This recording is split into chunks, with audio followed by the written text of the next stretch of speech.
idéalement sur 3 semaines. Ça veut dire que chaque objectif doit être divisé en sous-actions au moins sur 3 semaines pour que ce soit facile et que ça te permette de garder ton focus. Si ça prend plus que 3 semaines, il n'y a aucun problème.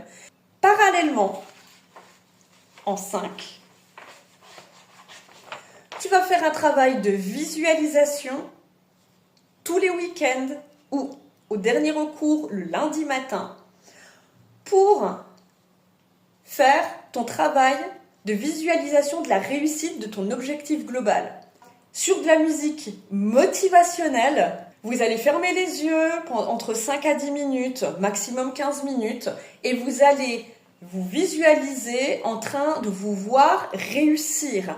Donc, c'est-à-dire que là, on va faire un travail d'inception. On va aller chercher, donc à l'intérieur de soi, l'idée que la réussite, elle est déjà présente, que déjà, en fait, on est dans la réussite. Donc, on va faire croire à notre cerveau qu'on est déjà dans le ressenti de la réussite, on a déjà réussi, même avant que ça arrive.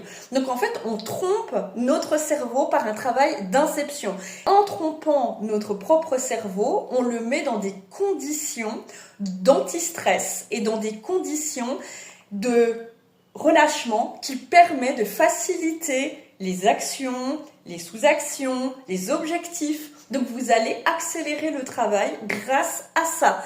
Pour les personnes qui veulent être accompagnées, c'est avec grand plaisir, je vous l'ai déjà dit, que je suis psychologue bien sûr et je fais de la thérapie, mais je suis aussi coach donc en biodynamique et donc je vous informe que pour les personnes qui veulent vraiment réussir les projets, il vous suffit d'avoir 3 coachings une fois par mois sur 3 mois, donc 3 séances pour vous permettre de réussir votre projet. C'est des bonnes techniques TCC et c'est aussi une manière de faire un ancrage à la réussite et souvent les gens ils oublient. Cette technique du tournesol, pourquoi je l'ai appelée comme ça? C'est parce qu'en fait, le tournesol évolue sur 3 mois et il a toujours des périodes justement d'ancrage avec la graine où il va faire un travail justement de préparation. Il va actionner en fait pendant un certain temps, puis il va souffler et relâcher.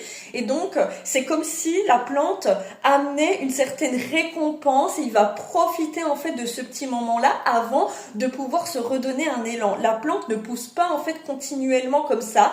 Elle va avoir des moments en fait de force et des moments en fait de relâchement, comme si elle était tout le temps en train de travailler, puis tout d'un coup, elle profite un petit peu de congé, de vacances, avant de